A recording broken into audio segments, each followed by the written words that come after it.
സാറേ, അരുണാചലിൽ നമ്മൾ പുതിയ ഡാം അടക്കം പണിയാനായിട്ട് തീരുമാനിച്ചിട്ടുണ്ട്. അതിൻ്റെ പ്രവർത്തനങ്ങളുമായിട്ട് മുന്നോട്ട് വന്നു. എന്നാൽ ഇപ്പോൾ ചൈന ഇടപെട്ടിട്ട് അവിടെ ഒരു പ്രതിരോധ സേനയെ അല്ലെങ്കിൽ ഒരു സംഘടനയൊക്കെ വളർത്തിക്കൊണ്ട് വരുന്നു എന്ന് കേൾക്കുന്നു. എന്താണ് അതിൻ്റെ വിശദാംശങ്ങൾ? ചൈന നമ്മുടെ അരുണാചൽ അതിർത്തിയിൽ വലിയ അണക്കെട്ടുകൾ പണിയുന്നുണ്ട്. അപ്പോൾ അത്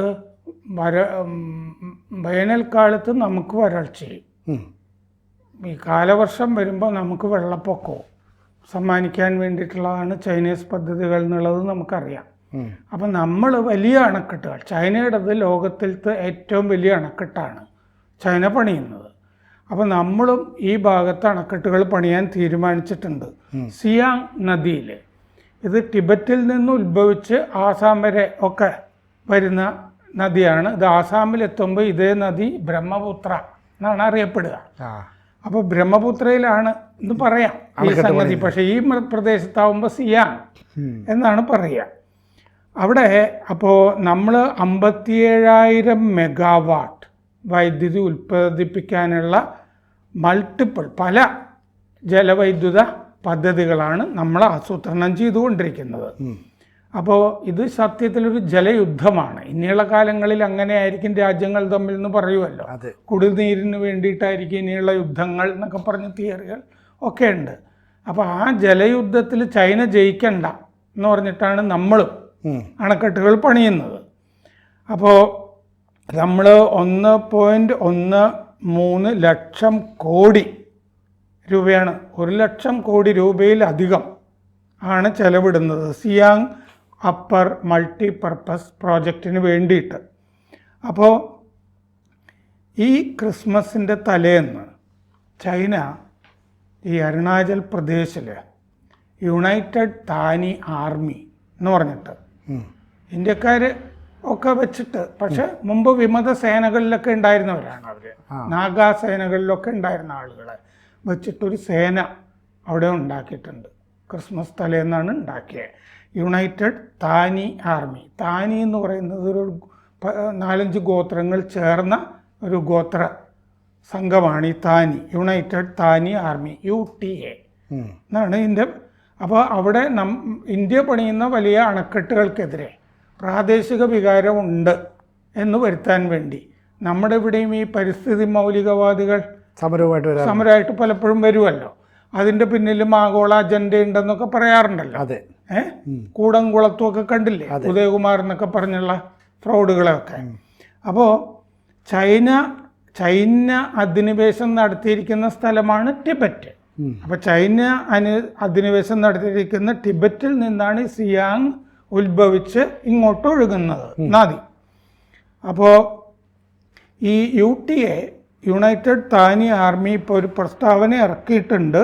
ഈ പ്രോജക്റ്റ് പറ്റില്ല, ഇത് നാട്ടിൽ വിനാശം വിതയ്ക്കും അരുണാചലിൽ എന്നൊക്കെ പറഞ്ഞ് പ്രസ്താവന ഇറക്കിയിട്ടുണ്ട്. അപ്പോൾ ചൈന ഈ ടിബറ്റിലാവുമ്പോൾ ഈ നദിയുടെ പേര് യാർലുങ് സാങ്പോ എന്നാണ് ചൈന ഇട്ടിരിക്കുന്ന പേര്, അങ്ങനെയാണ്.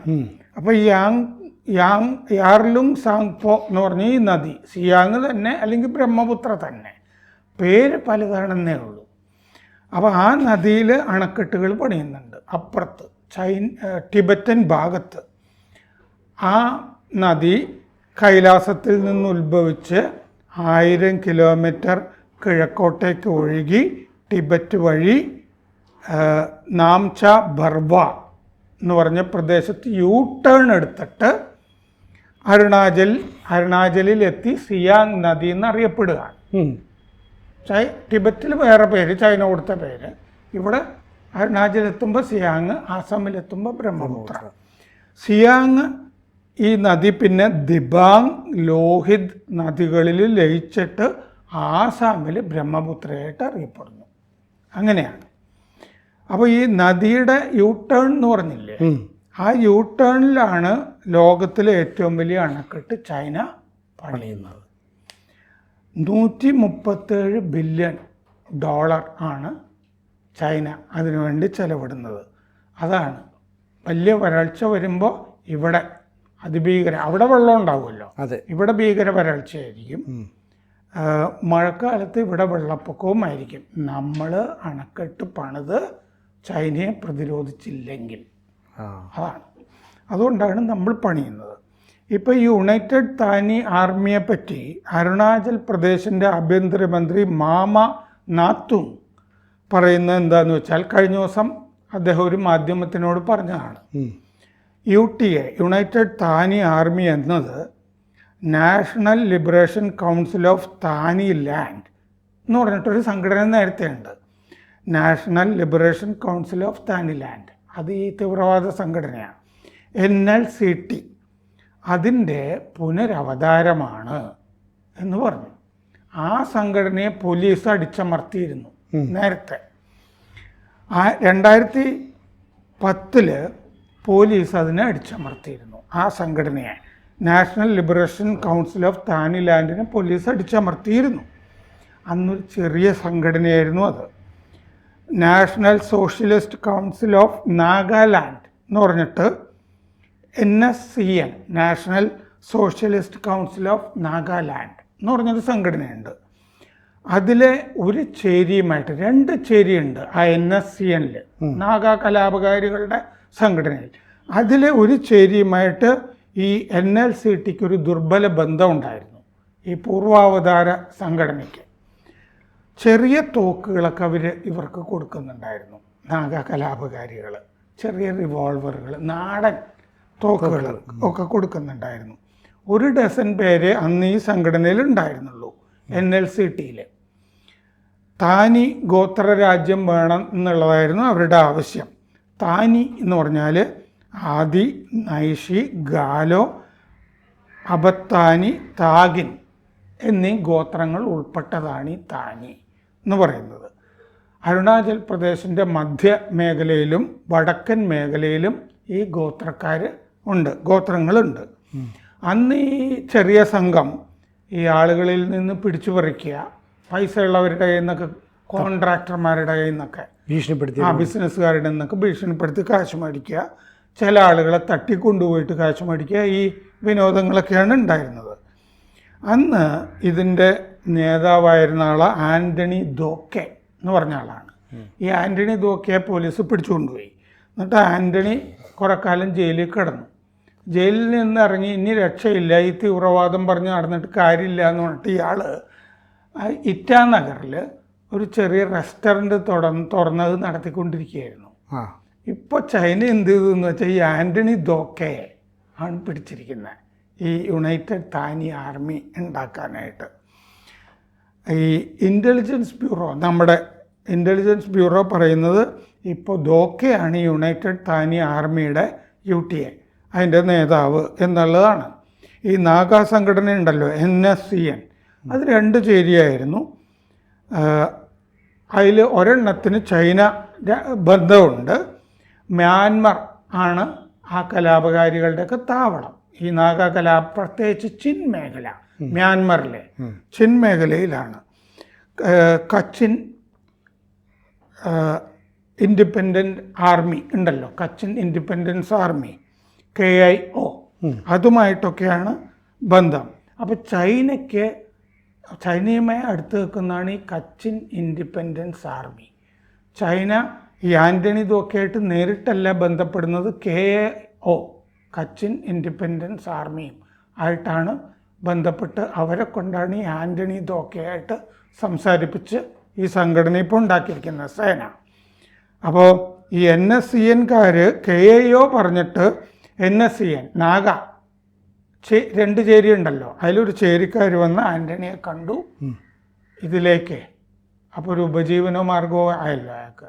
പഴയ പോലെ കയ്യിൽ തോക്കുമായി, ഇപ്പോൾ കുറച്ച് ആധുനിക തോക്കും കിട്ടും.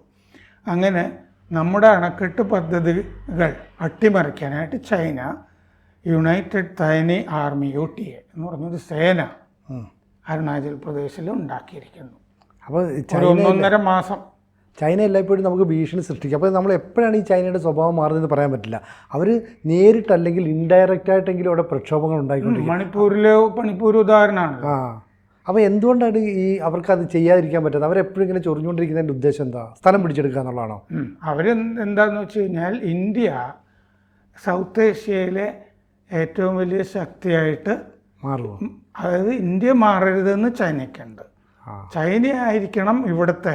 കാരണം നമ്മുടെ അതിർത്തിയിലൊക്കെ രാജ്യങ്ങളെ പിടിച്ചിട്ട് നമുക്കിട്ട് ചൊറിയുന്നുണ്ടല്ലോ. അതെ, നേപ്പാള്, ശ്രീലങ്ക, മ്യാൻമർ അല്ലേ, അതെ, ഇങ്ങനെ പല സ്ഥലങ്ങളുമൊക്കെ. അപ്പോൾ അതുകൊണ്ട് ബംഗ്ലാദേശ്, പാകിസ്ഥാൻ, നമുക്ക് അയൽവക്കത്ത് സുഹൃത്തുക്കളൊക്കെ വളരെ കുറവാണ്. അഫ്ഗാനിസ്ഥാനൊക്കെയാണ് നമ്മുടെ ഇപ്പോഴത്തെ സുഹൃത്ത് എന്ന് പറയാവുന്നത്. അപ്പോൾ നേപ്പാളിനെയും ചൈന പിടിച്ചില്ലേ. അതെ. അപ്പോൾ ഈ ഭാഗത്ത് അതുകൊണ്ട് എല്ലായിടത്തും ഈ belt and road initiative BRI അത് അവർ എല്ലാവരെയും പെടുത്തിയിട്ടുണ്ട്. കടക്കണിയിലും പെടുത്തിയിട്ടുണ്ട്, കടമൊക്കെ കൊടുത്തിട്ടുണ്ട്. പാകിസ്ഥാനൊക്കെ ശരിക്കും കെണിയിലാണ്, ബംഗ്ലാദേശ്. അപ്പോൾ ആരാണ് വലിയവൻ എന്നുള്ള പ്രശ്നമുണ്ട്. ചൈന നമ്മളെക്കാൾ വലിയ ഇക്കോണമിയാണ്, സമ്പദ് വ്യവസ്ഥയാണ്. 10-13 ട്രില്യൺ ഉണ്ട്. നമ്മൾ 4 ട്രില്യൺ അല്ലേ ഉള്ളൂ, നമ്മുടെ 3 ഇരട്ടി ഉണ്ട്.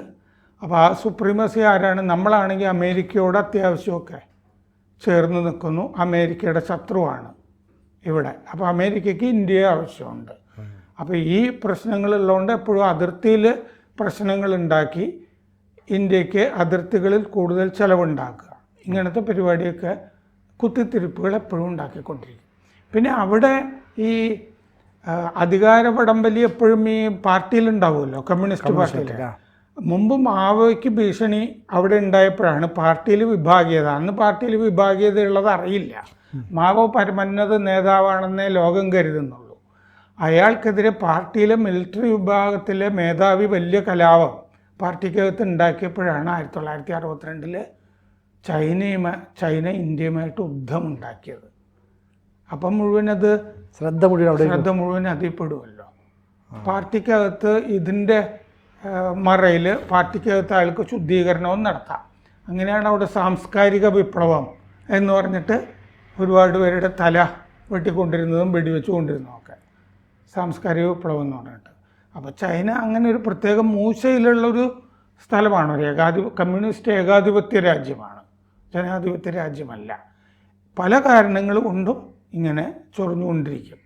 നമുക്ക് ഭൂട്ടാൻ്റെ ഒക്കെ അപ്പുറത്ത് ഒരു ചൊറിയുന്നുണ്ടല്ലോ, ഗ്രാമങ്ങൾ, സെറ്റിൽമെൻറ്റുകളൊക്കെ അവർ പണിയുന്നുണ്ട് ആ പ്രദേശത്ത്.